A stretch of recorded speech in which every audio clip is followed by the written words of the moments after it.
Allah menciptakan langit dan bumi serta isinya.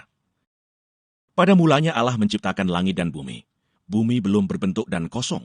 Gelap gulita menutupi samudera raya, dan roh Allah melayang-layang di atas permukaan air. Berfirmanlah Allah, jadilah terang. Lalu terang itu jadi. Allah melihat bahwa terang itu baik. Lalu dipisahkannya lah terang itu dari gelap. Dan Allah menamai terang itu siang dan gelap itu malam. Jadilah petang dan jadilah pagi. Itulah hari pertama. Berfirmanlah Allah, jadilah cakrawala di tengah segala air untuk memisahkan air dari air. Maka Allah menjadikan cakrawala, dan ia memisahkan air yang ada di bawah cakrawala itu dari air yang ada di atasnya. Dan jadilah demikian. Lalu Allah menamai cakrawala itu langit. Jadilah petang dan jadilah pagi. Itulah hari kedua. Berfirmanlah Allah, hendaklah segala air yang di bawah langit berkumpul pada satu tempat, sehingga kelihatan yang kering. Dan jadilah demikian. Lalu Allah menamai yang kering itu darat, dan kumpulan air itu dinamainya laut. Allah melihat bahwa semuanya itu baik. Berfirmanlah Allah, hendaklah tanah menumbuhkan tunas-tunas muda, tumbuh-tumbuhan yang berbiji, segala jenis pohon buah-buahan yang menghasilkan buah yang berbiji, supaya ada tumbuh-tumbuhan di bumi. Dan jadilah demikian. Tanah itu menumbuhkan tunas-tunas muda, segala jenis tumbuh-tumbuhan yang berbiji, dan segala jenis pohon-pohonan yang menghasilkan buah yang berbiji. Allah melihat bahwa semuanya itu baik. Jadilah petang dan jadilah pagi. Itulah hari ketiga. Berfirmanlah Allah, jadilah benda-benda penerang pada cakrawala untuk memisahkan siang dari malam. Biarlah benda-benda penerang itu menjadi tanda yang menunjukkan masa-masa yang tetap dan hari-hari dan tahun-tahun, dan sebagai penerang pada cakrawala, biarlah benda-benda itu menerangi bumi. Dan jadilah demikian.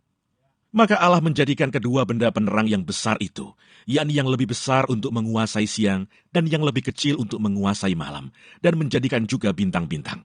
Allah menaruh semuanya itu di cakrawala untuk menerangi bumi, dan untuk menguasai siang dan malam, dan untuk memisahkan terang dari gelap. Allah melihat bahwa semuanya itu baik. Jadilah petang dan jadilah pagi, itulah hari keempat.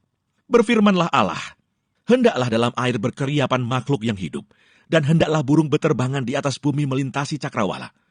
Maka Allah menciptakan binatang-binatang laut yang besar dan segala jenis makhluk hidup yang bergerak, yang berkeriapan dalam air, dan segala jenis burung yang bersayap. Allah melihat bahwa semuanya itu baik. Lalu Allah memberkati semuanya itu, firman-Nya, berkembang biaklah dan bertambah banyaklah, serta penuhilah air dalam laut, dan hendaklah burung-burung di bumi bertambah banyak. Jadilah petang dan jadilah pagi. Itulah hari kelima. Berfirmanlah Allah, hendaklah bumi mengeluarkan segala jenis makhluk yang hidup, ternak dan binatang melata, dan segala jenis binatang liar. Dan jadilah demikian. Allah menjadikan segala jenis binatang liar, dan segala jenis ternak, dan segala jenis binatang melata di muka bumi. Allah melihat bahwa semuanya itu baik.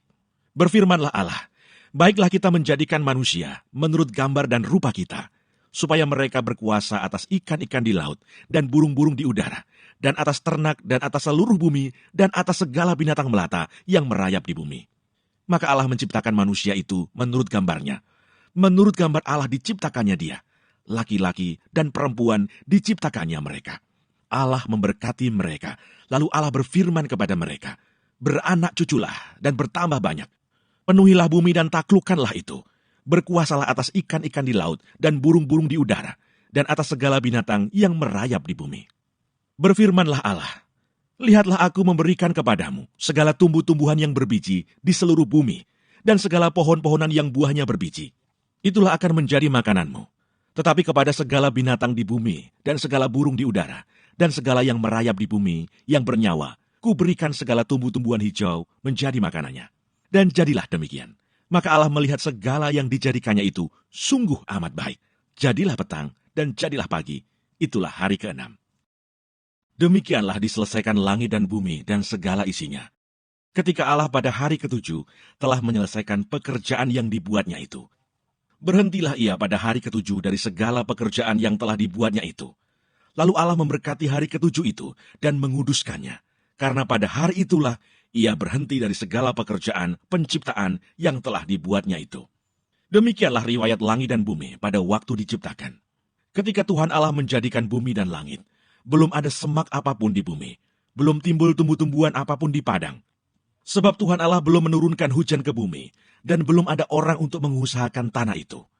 Tetapi ada kabut naik ke atas dari bumi dan membasahi seluruh permukaan bumi itu. Ketika itulah Tuhan Allah membentuk manusia itu dari debu tanah dan mengembuskan nafas hidup ke dalam hidungnya. Demikianlah manusia itu menjadi makhluk yang hidup. Manusia dan Taman Eden. Selanjutnya Tuhan Allah membuat taman di Eden, di sebelah timur. Disitulah ditempatkannya manusia yang dibentuknya itu. Lalu Tuhan Allah menumbuhkan berbagai-bagai pohon dari bumi yang menarik dan yang baik untuk dimakan buahnya. Dan pohon kehidupan di tengah-tengah taman itu, serta pohon pengetahuan tentang yang baik dan yang jahat. Ada suatu sungai mengalir dari Eden untuk membasahi taman itu, dan dari situ sungai itu terbagi menjadi 4 cabang. Yang pertama, namanya Pison, yakni yang mengalir mengelilingi seluruh tanah Hawila, tempat emas ada. Dan emas dari negeri itu baik. Di sana ada damar bedolah dan batu krisopras. Nama sungai yang kedua ialah Gihon, yakni yang mengalir mengelilingi seluruh tanah Kus.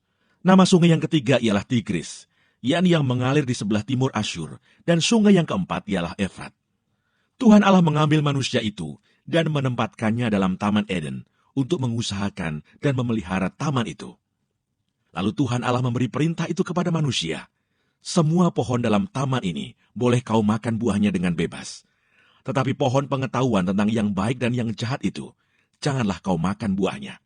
Sebab pada hari engkau memakannya, pastilah engkau mati. Tuhan Allah berfirman, tidak baik kalau manusia itu seorang diri saja.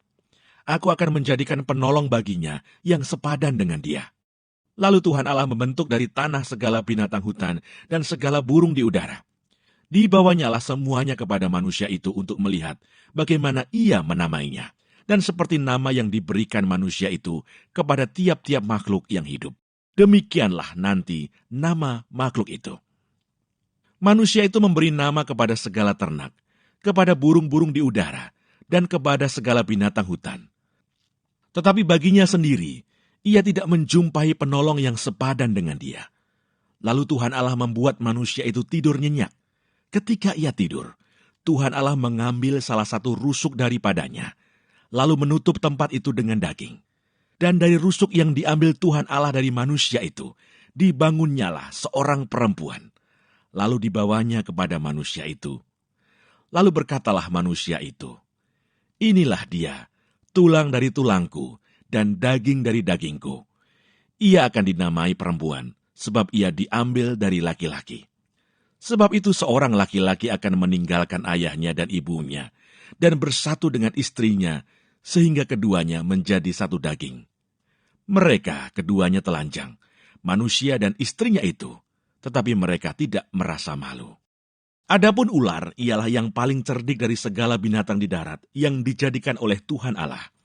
Ular itu berkata kepada perempuan itu, tentulah Allah berfirman, semua pohon dalam taman ini jangan kamu makan buahnya, bukan? Lalu sahut perempuan itu kepada ular itu, buah pohon-pohonan dalam taman ini boleh kami makan. Tetapi tentang buah pohon yang ada di tengah-tengah taman, Allah berfirman, jangan kamu makan ataupun raba buah itu, nanti kamu mati.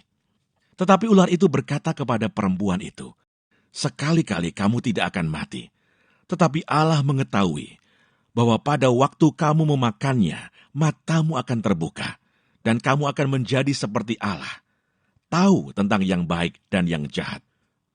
Perempuan itu melihat bahwa buah pohon itu baik untuk dimakan dan sedap kelihatannya. Lagi pula pohon itu menarik hati karena memberi pengertian. Lalu ia mengambil dari buahnya dan dimakannya dan diberikannya juga kepada suaminya yang bersama-sama dengan dia. Dan suaminya pun memakannya. Maka terbukalah mata mereka berdua, dan mereka tahu bahwa mereka telanjang. Lalu mereka menyemat daun pohon ara dan membuat cawat. Ketika mereka mendengar bunyi langkah Tuhan Allah yang berjalan-jalan dalam taman itu pada waktu hari sejuk, bersembunyilah manusia dan istrinya itu terhadap Tuhan Allah di antara pohon-pohonan dalam taman. Tetapi Tuhan Allah memanggil manusia itu dan berfirman kepadanya, di manakah engkau? Ia menjawab, ketika aku mendengar bahwa engkau ada dalam taman ini, aku menjadi takut, karena aku telanjang. Sebab itu aku bersembunyi. Firman-Nya, siapakah yang memberitahukan kepadamu bahwa engkau telanjang? Apakah engkau makan dari buah pohon yang kularang engkau makan itu? Manusia itu menjawab, "Perempuan yang kau tempatkan di sisiku, dialah yang memberi dari buah pohon itu kepadaku, maka ku makan." Kemudian berfirmanlah Tuhan Allah kepada perempuan itu, "Apakah yang telah kau perbuat ini?" Jawab perempuan itu, "Ular itu yang memperdayakan aku, maka ku makan." Lalu berfirmanlah Tuhan Allah kepada ular itu, "Karena engkau berbuat demikian, terkutuklah engkau di antara segala ternak dan di antara segala binatang hutan. Dengan perutmu lah engkau akan menjalar, dan debu tanahlah akan kau makan seumur hidupmu. Aku akan mengadakan permusuhan antara engkau dan perempuan ini, antara keturunanmu dan keturunannya. Keturunannya akan meremukkan kepalamu, dan engkau akan meremukkan tumitnya." Firman-Nya kepada perempuan itu, "Susah payahmu waktu mengandung akan kubuat sangat banyak. Dengan kesakitan engkau akan melahirkan anakmu. Namun engkau akan berahi kepada suamimu, dan ia akan berkuasa atasmu." Lalu firman-Nya kepada manusia itu, "Karena engkau mendengarkan perkataan istrimu, dan memakan dari buah pohon yang telah kuperintahkan kepadamu, jangan makan daripadanya. Maka terkutuklah tanah karena engkau. Dengan bersusah payah, engkau akan mencari rezekimu dari tanah seumur hidupmu. Semak duri dan rumput duri yang akan dihasilkannya bagimu, dan tumbuh-tumbuhan di padang akan menjadi makananmu. Dengan berpeluh engkau akan mencari makananmu, sampai engkau kembali lagi menjadi tanah. Karena dari situlah engkau diambil, sebab engkau debu, dan engkau akan kembali menjadi debu." Manusia itu memberi nama Hawa kepada istrinya, sebab dialah yang menjadi ibu semua yang hidup. Dan Tuhan Allah membuat pakaian dari kulit binatang untuk manusia dan untuk istrinya itu, lalu mengenakannya kepada mereka. Berfirmanlah Tuhan Allah, "Sesungguhnya manusia itu telah menjadi seperti salah satu dari kita, tahu tentang yang baik dan yang jahat. Maka sekarang jangan sampai ia mengulurkan tangannya dan mengambil pula dari buah pohon kehidupan itu dan memakannya, sehingga ia hidup untuk selama-lamanya." Lalu Tuhan Allah mengusir dia dari Taman Eden, supaya ia mengusahakan tanah dari mana ia diambil. Ia menghalau manusia itu, dan di sebelah timur Taman Eden ditempatkannya beberapa kerub dengan pedang yang bernyala-nyala dan menyambar-nyambar untuk menjaga jalan ke pohon kehidupan. Kemudian manusia itu bersetubuh dengan Hawa istrinya, dan mengandunglah perempuan itu, lalu melahirkan Kain. Maka kata perempuan itu, "Aku telah mendapat seorang anak laki-laki dengan pertolongan Tuhan." Selanjutnya dilahirkannya Habel, adik Kain, dan Habel menjadi gembala kambing domba. Kain menjadi petani. Setelah beberapa waktu lamanya, maka Kain mempersembahkan sebagian dari hasil tanah itu kepada Tuhan sebagai korban persembahan. Habel juga mempersembahkan korban persembahan dari anak sulung kambing dombanya, yakni lemak-lemaknya. Maka Tuhan mengindahkan Habel dan korban persembahannya itu, tetapi Kain dan korban persembahannya tidak diindahkannya. Lalu hati Kain menjadi sangat panas, dan mukanya muram. Firman Tuhan kepada Kain, "Mengapa hatimu panas dan mukamu muram? Apakah mukamu tidak akan berseri jika engkau berbuat baik? Tetapi jika engkau tidak berbuat baik, dosa sudah mengintip di depan pintu. Ia sangat menggoda engkau, tetapi engkau harus berkuasa atasnya." Kata Kain kepada Habel adiknya, "Marilah kita pergi ke padang." Ketika mereka ada di padang, tiba-tiba Kain memukul Habel adiknya itu, lalu membunuh dia. Firman Tuhan kepada Kain, "Di mana Habel, adikmu itu?" Jawabnya, "Aku tidak tahu." "Apakah aku penjaga adikku?" Firman-Nya, "Apakah yang telah kau perbuat ini? Darah adikmu itu berteriak kepadaku dari tanah. Maka sekarang, terkutuklah engkau, terbuang jauh dari tanah yang mengangakkan mulutnya untuk menerima darah adikmu itu dari tanganmu. Apabila engkau mengusahakan tanah itu, maka tanah itu tidak akan memberikan hasil sepenuhnya lagi kepadamu. Engkau menjadi seorang pelarian dan pengembara di bumi." Kata Kain kepada Tuhan, "Hukumanku itu lebih besar daripada yang dapat kutanggung. Engkau menghalau aku sekarang dari tanah ini, dan aku akan tersembunyi dari hadapanmu, seorang pelarian dan pengembara di bumi. Maka barang siapa yang akan bertemu dengan aku, tentulah akan membunuh aku." Firman Tuhan kepadanya, "Sekali-kali tidak. Barang siapa yang membunuh Kain, akan dibalaskan kepadanya 7 kali lipat." Kemudian Tuhan menaruh tanda pada Kain, supaya ia jangan dibunuh oleh barang siapapun yang bertemu dengan dia. Lalu Kain pergi dari hadapan Tuhan, dan ia menetap di tanah Nod, di sebelah timur Eden. Keturunan Kain, Set dan Enos. Kain bersetubuh dengan istrinya dan mengandunglah perempuan itu. Lalu melahirkan Henoh. Kemudian Kain mendirikan suatu kota, dan dinamainya kota itu Henoh, menurut nama anaknya. Bagi Henoh, lahirlah Irad. Dan Irad itu memperanakkan Mehuyael, dan Mehuyael memperanakkan Metusael, dan Metusael memperanakkan Lameh. Lameh mengambil istri 2 orang, yang satu namanya Ada, yang lain Sila. Ada itu melahirkan Yabal. Dialah yang menjadi bapa orang yang diam dalam kemah dan memelihara ternak. Nama adiknya ialah Yubal. Dialah yang menjadi bapa semua orang yang memainkan kecapi dan suling. Sila juga melahirkan anak, yakni Tubal Kain, bapa semua tukang tembaga dan tukang besi. Adik perempuan Tubal Kain ialah Naamah. Berkatalah Lameh kepada kedua istrinya itu, Ada dan Sila, dengarkanlah suaraku. Hai istri-istri Lameh, pasanglah telingamu kepada perkataanku ini. Aku telah membunuh seorang laki-laki karena ia melukai aku. Membunuh seorang muda karena ia memukul aku sampai bengkak. Sebab jika Kain harus dibalaskan 7 kali lipat, maka Lameh 77 kali lipat. Adam bersetubuh pula dengan istrinya. Lalu perempuan itu melahirkan seorang anak laki-laki dan menamainya Set. Sebab katanya, Allah telah mengaruniakan kepadaku anak yang lain sebagai ganti Habel, sebab Kain telah membunuhnya. Lahirlah seorang anak laki-laki bagi Set juga, dan anak itu dinamainya Enos. Waktu itulah orang mulai memanggil nama Tuhan. Inilah daftar keturunan Adam. Pada waktu manusia itu diciptakan oleh Allah, dibuatnyalah dia menurut rupa Allah. Laki-laki dan perempuan diciptakannya mereka. Ia memberkati mereka dan memberikan nama manusia kepada mereka pada waktu mereka diciptakan. Setelah Adam hidup 130 tahun, ia memperanakkan seorang laki-laki menurut rupa dan gambarnya, lalu memberi nama Set kepadanya. Umur Adam setelah memperanakkan Set 800 tahun, dan ia memperanakkan anak-anak lelaki dan perempuan. Jadi Adam mencapai umur 930 tahun, lalu ia mati. Setelah Set hidup 105 tahun, ia memperanakkan Enos, dan Set masih hidup 807 tahun setelah ia memperanakkan Enos, dan ia memperanakkan anak-anak lelaki dan perempuan. Jadi Set mencapai umur 912 tahun, lalu ia mati.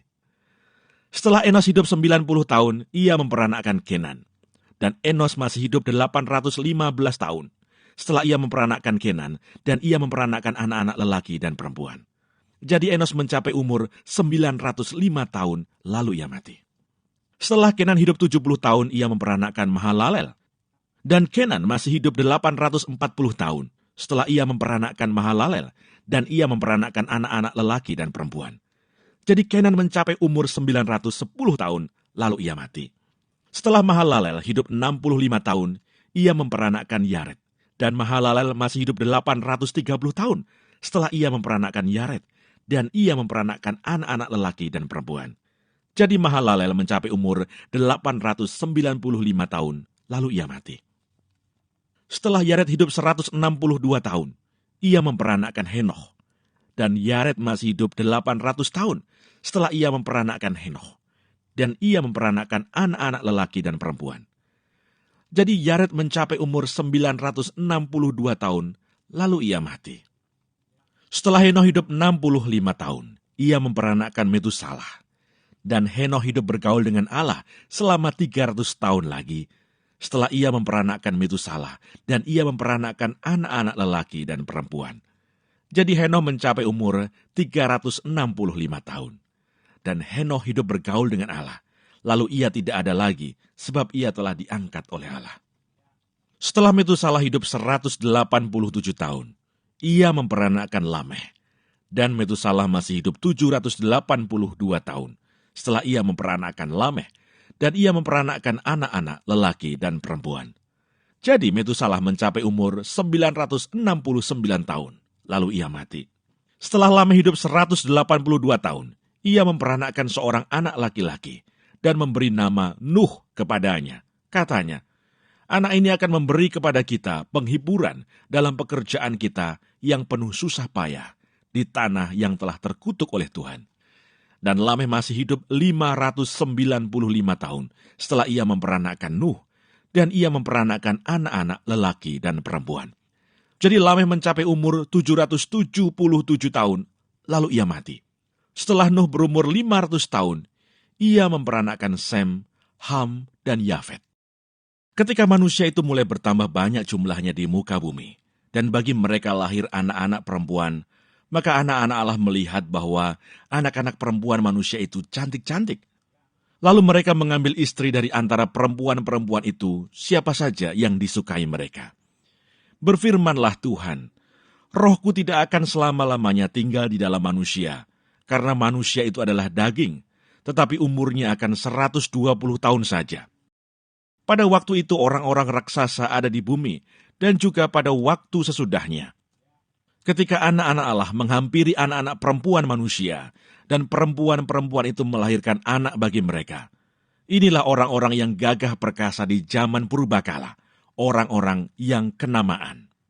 Ketika dilihat Tuhan bahwa kejahatan manusia besar di bumi, dan bahwa segala kecenderungan hatinya selalu membuahkan kejahatan semata-mata, maka menyesallah Tuhan bahwa ia telah menjadikan manusia di bumi, dan hal itu memilukan hatinya.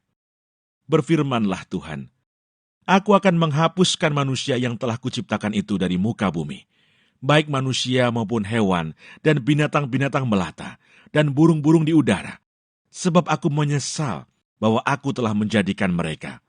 Tetapi Nuh mendapat kasih karunia di mata Tuhan.